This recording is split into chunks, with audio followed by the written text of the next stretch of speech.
வணக்கம் ஃப்ரெண்ட்ஸ். லட்சுமி அம்மா அவர்கள் எழுதிய மிதிலா விலாஸ் அத்தியாயம் 14. தங்கள் அறையை விட்டு வெளிப்பட்ட கிரிஜாவிற்கு வரந்தா மீது ஒரு நிமிஷம் கூட நிற்க பிடிக்கவில்லை.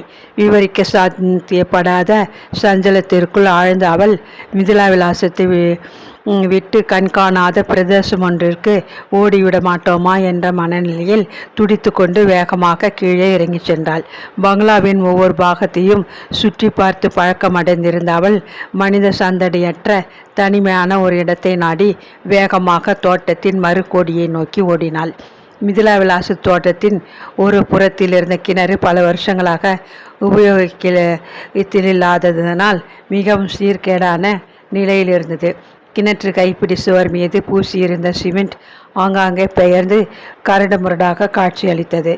அருகில் இருந்த பெரிய மரத்திலிருந்து அவ்வப்பொழுது உதிர்ந்த இலைகள் ஒரு பெருக்குவாரற்று கிணற்றை சுற்றிலும் குவிந்து கிடந்தன.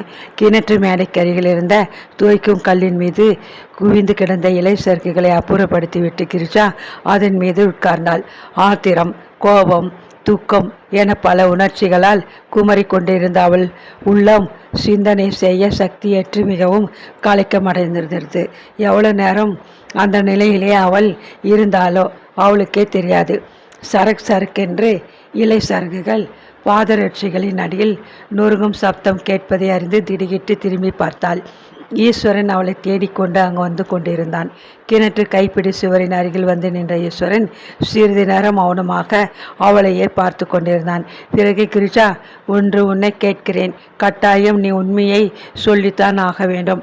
உன் மனசை வாட்டும் வருத்தம் என்ன? எனக்கு தயவு செய்து சொல்.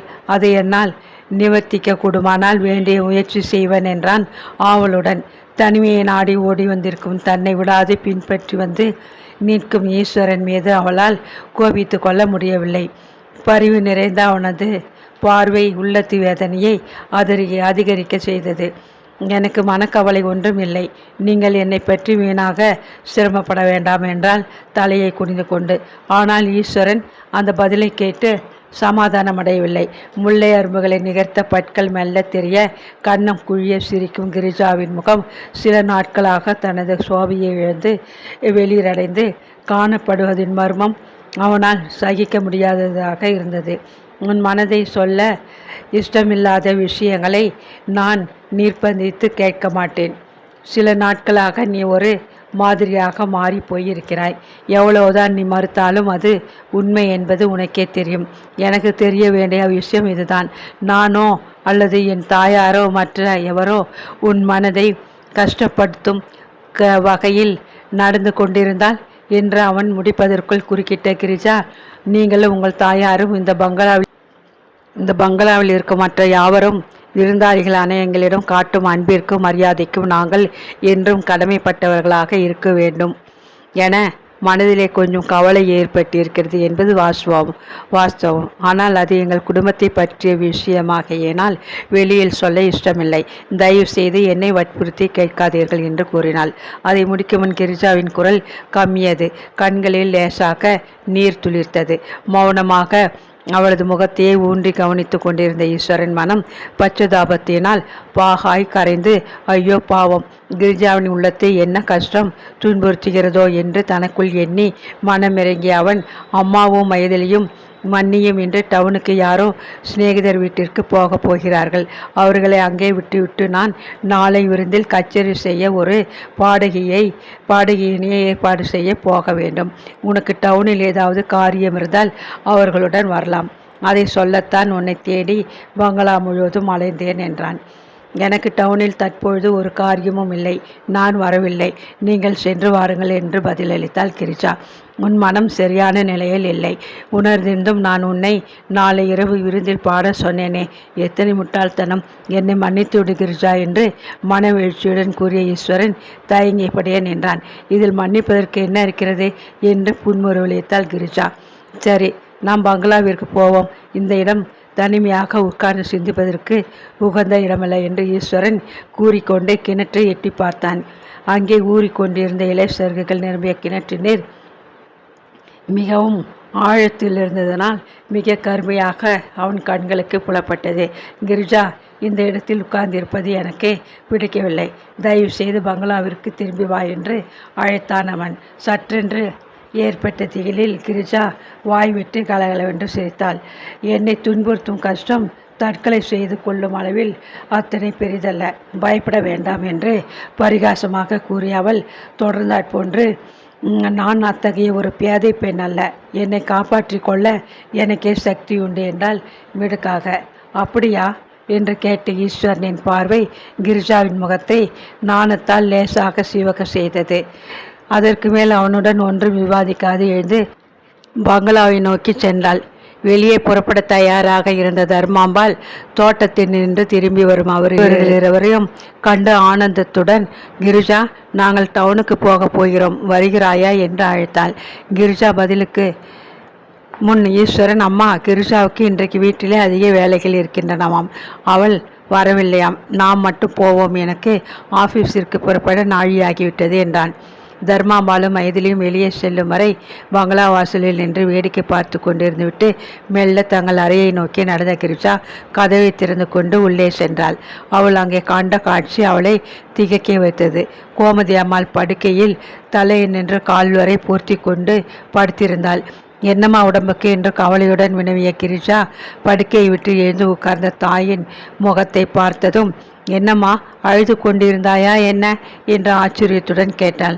அழுது சிவந்த கண்ணும் முகமுமாக இருக்கும் தன் தாயின் அந்த அலங்கோல நிலையை யாராவது பார்த்துவிடப் போகிறார்களோ என்று அஞ்சிய அவள் சற்றென்று ஓடி கதையை தாளிட்டு விட்டு தாயின் பக்கத்தில் வந்து உட்கார்ந்து கொண்டாள்.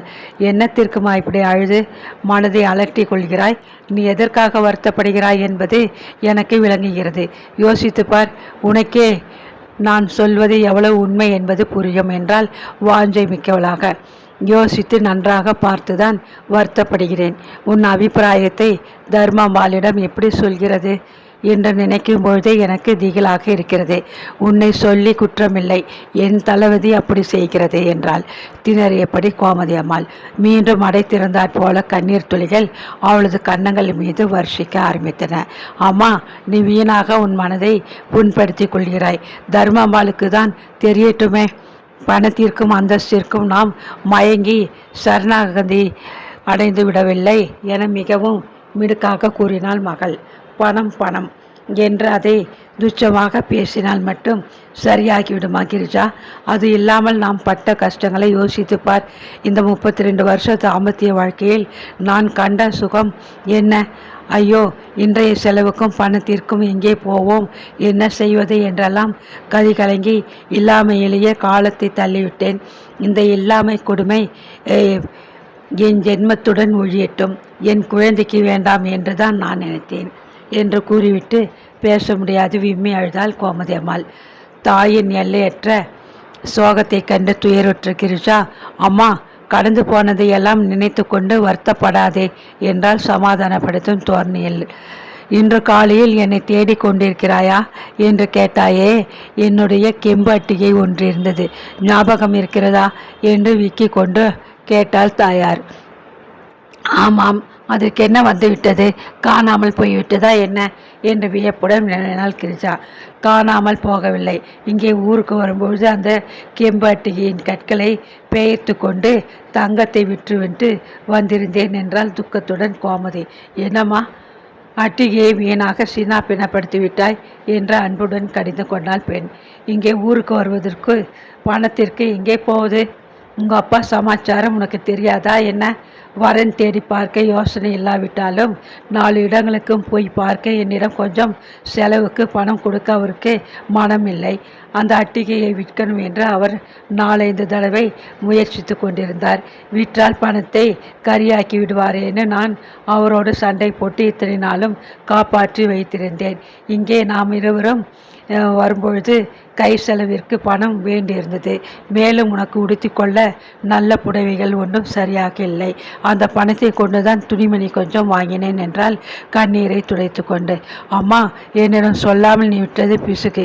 இத்தனை காலம் பத்திரமாக வைத்திருந்த அந்த அழகிய நகையை பாழாக்கி விட்டாயே என்று கடிந்து கொண்டாள் கிரிஜா பச்சதாபம் மேலோங்கியவளாய். என்னுடைய பாட்டியன் அட்டிகை நல்ல விலை மதிப்புடையது. இது ஒன்றுதான் உங்கள் அப்பா கைக்கு கிடைக்காம பத்திரமாக காப்பாற்றி வைத்திருந்தேன் என்று கூறிய கோமதி துக்கம் தாளாது பெருமூச்சிருந்தாள். அருகில் இருந்த சோஃபாவின் மீது போய் உட்கார்ந்து கொண்ட கிரிஜா அதற்கு ஒன்றுமே பதில் அளிக்கவில்லை. தாயின் கண்ணீரும் துக்கமும் அவளது உள்ளத்தை பிடித்து பலமாக உலுக்கின. கிரிஜாவிற்கு அவளது குடும்பத்தின் உண்மை நிலைமை தெரியாத ஒரு புதிய சங்கதி அல்ல.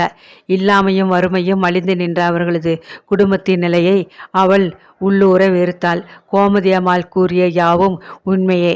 அவள் தாயார் அத்தனை தாம்பத்திய வாழ்க்கையில் உண்மையில் கண்ட சுகம் என்ன? அன்பற்ற கணவன். கிரிஜாவின் தந்தை அன்பற்ற கணவனாக மட்டும் இல்லை, பாசமற்ற தந்தையாகவும் இருந்தார்.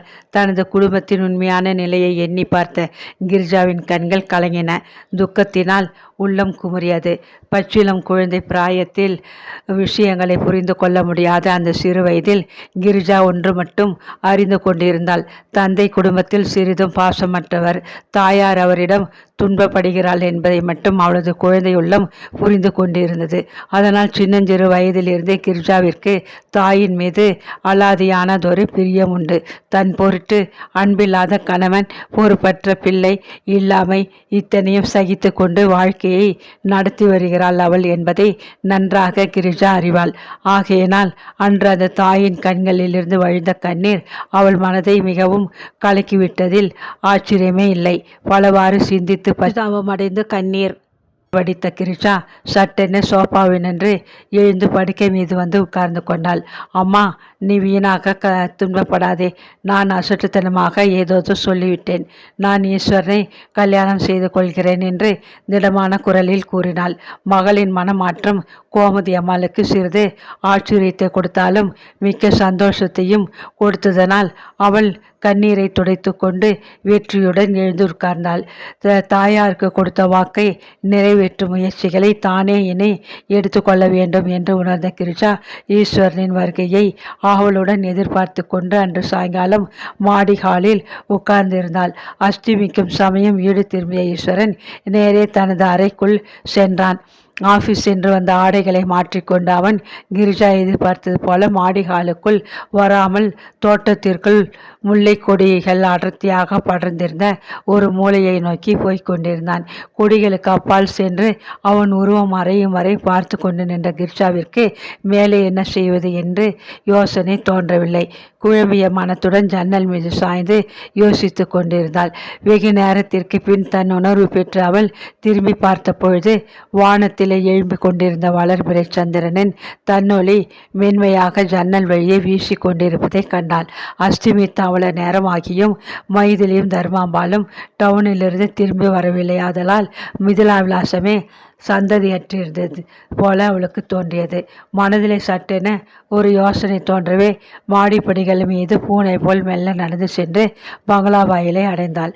ஒரு கணம் தயங்கி நின்றுவிட்டு வேகமாக தோட்டத்தின் மறுக்கோடியிலிருந்த முல்லைக்கொடிகள் நிறைந்த இடத்தை நோக்கி நடந்த அவள் உள்ளம் படபடவென துடித்தது. காரணமற்றதொரு பயத்தினால் கால்கள் சிறிது தள்ளாடின. முல்லை கொடிகளின் அருகே வந்த கிரிஜா சற்றென்று நின்று விட்டாள். குடிகளுக்கு அப்பால் இருந்து வீசிய சிகரெட் புகையின் மனம் அவளை மேலே செல்லாது தடுத்துவிட்டது. யாரது என்று அதட்டியபடி ஈஸ்வரன் எழுந்து வந்தான். நான் தான் என்று பதிலளித்த கிரிஜாவுக்கு பயத்தினால் நெஞ்சு உலர்ந்து போயிற்று. என்ன வேணும்? ஏதோ அவசரமாக வந்திருக்கிறாய் போலிருக்கிறதே என்று வினவிய ஈஸ்வரன் கையில் இருந்த சிகரெட் துண்டை கீழே வீசி எறிந்தான். நாளை இரவு விருந்தில் பாடுவதற்கு வேறு யாரானும் பாடகையை ஏற்பாடு செய்து விட்டீர்களா என்று தெரிந்து கொள்ளத்தான் என்று தடுமாற்றத்துடன் சொன்னாள் கிரிஜா. இல்லை, அந்த யோசனையை நான் கைவிட்டு விட்டேன். ஏன் கேட்கிறாய் என்ற வறட்சியான குரலில் பதிலளித்த ஈஸ்வரன் அவள் முகத்தை உற்று பார்த்தான். முல்லை கொடிகளின் இலைகளின் இடையே ஊடுருவி பாய்ந்து கொண்டிருந்த நில ஒளியில் பளிங்கு கல்லால் செதுக்கிய அழகிய சிற்பம் ஒன்று வாய் திறந்து பேசுவதை போன்று அவனுக்கு பிரமை அளித்தது. கிரிஜாவின் மோனவழியில் உங்களுக்கு ஆட்சேபனை ஒன்றும் இல்லாதிருந்தால் நாளை இரவு விருந்தின் போது நான் பாட சம்மதிக்கிறேன் என்று கூறிவிட்டு முகத்தை மறுபுறம் திருப்பிக் கொண்டாள். முதலில் மிடுக்காக மறுத்துவிட்டு பிறகு தானே வழிய சென்று ஒப்புக்கொள்வதை குறித்து உள்ளூர் அவமானமடைந்த கிரிஜாவிற்கு ஈஸ்வரன் முகத்தை பார்த்து பேசக்கூட தைரியம் ஏற்படும் கவலைப்படவில்லை. இந்த சிறு விஷயத்திற்காக நீ இவ்வளவு சிரமம் எடுத்துக்கொள்ளவே தேவையில்லையே என்றான் கனிவான குரலில் ஈஸ்வரன். உங்களுடைய பரந்த மனம் மறுத்து கூறியதை வெகுவாக பாராட்டவில்லை என்றாலும் நான் காலையில் மரியாதை குறைவாக நடந்து கொண்டதை குறித்து மிகவும் வருந்துகிறேன். விருந்தாளிகளான எங்களிடம் நீங்கள் உங்கள் தாயாரும் நடந்து கொள்ளும் விதத்தை பார்க்கும் பொழுது என்று அவள் மேலே பேசாது அவனை நிமிர்ந்து பார்த்தாள். வேற்று மனிதருக்கு கண்டு நாணி கண் புதைக்கும் பச்சுள குழந்தையின் கொஞ்சலும் குழையும் நிறைந்து நின்ற கிரிஜாவின் அழகிய விழிகள் ஈஸ்வரின் உள்ளத்தை உணர்ச்சி வசத்தில் ஸ்தம்பிக்க செய்தன. ஒரே ஒரு கணந்தான் என்றாலும் ஈஸ்வரனின் இருதயம் அதை கூறும் முன் வெடித்துவிடும் போல வேகமாக அடித்து கொண்டது. வார்த்தைகள் நெஞ்சை விட்டு வெளிவர மறுத்தன. கிரிஜா என்று தாழ்ந்த குரலில் அழைத்த ஈஸ்வரன், நீ உன்னை இந்த வீட்டிற்கு வந்த விருந்தாளியாக கருதி கொண்டிருக்கலாம். ஆனால் என் மனம் அப்படி நினைக்கவில்லை. ஏன் தெரியுமா என்று கேட்டு பெருமூச்செறிந்தான். சிலையை போல் தலையை குனிந்து கொண்டு நின்ற அவளை ஆர்வத்துடன் உற்று நோக்கிய ஈஸ்வரன், நீ கேட்காவிட்டாலும் நானே கூறிவிடுகிறேன். உன்னை என் உயிருக்கும் மேலாக காதலிக்கிறேன் கிரிஜா என்றான் உணர்ச்சியோடு.